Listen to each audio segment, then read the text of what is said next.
Hello friends, একজন জিজ্ঞাসা করছে যে এসআইপি ক্যালকুলেট কিভাবে করা যায়। তো এসআইপির অর্থ হচ্ছে যে সিস্টেমেটিক ইনভেস্টমেন্ট প্ল্যান। তো এসআইপি ক্যালকুলেট করতে হলে আপনি গুগলে চলে যান, এখানে গিয়ে লিখুন এসআইপি ক্যালকুলেটর, দেখুন ফার্স্টে চলে এসছে। এখানে যান, এখানে যাওয়ার পর আপনি ফার্স্টের অপশানে যান।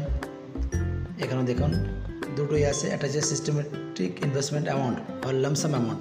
সিস্টেমেটিক এসআইপি ইনভেস্টমেন্ট অ্যামাউন্ট মানে হচ্ছে প্রত্যেক মাসে আপনি একটা নির্দিষ্ট তারিখে একটা নির্দিষ্ট অ্যামাউন্ট মানে ইনভেস্ট করতে থাকবেন, সেটা 5 হোক, 10,000 হোক, 20,000 হোক, 2,000 হোক, 1,000 হোক, 5,000 হোক, আপনার উপর।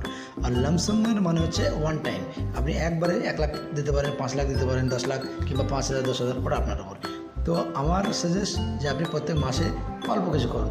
তো প্রত্যেক মাসে যদি আমি 1,000 টাকা করে ইনভেস্ট করি, 1,000 টাকা করে, আর যদি 5 বছরের জন্য করি, তো 5 বছরে দেখেন এখানে আমার ইনভেস্ট হবে 60,000 টাকা, 5 বার 60,000 টাকায় হচ্ছে, আর রিটার্ন হবে 22,000, টোটাল 82,486 রুপিস।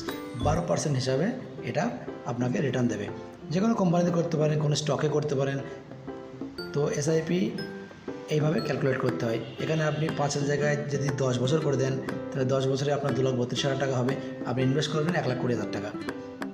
তারপর এখানে 12% সেফলি আমি 12% ক্যালকুলেট করছি। যদি এটা 12 থেকে 15% দেয়, অনেক সময় 20% হয়ে যায় রিটার্নে। তো যদি 15% রিটার্ন দেয় কোনো কোম্পানি, তো 10 বছরে যদি 1,000 টাকা করে আপনি ইনভেস্ট করতে থাকেন 15% হিসাবে, তো আশপাশে 2,80,000 আশপাশ হয়ে যাবে। তো এইভাবে ক্যালকুলেট করতে হয় এসআইপি ক্যালকুলেটর। এবার এসআইপি কোথায় করবেন?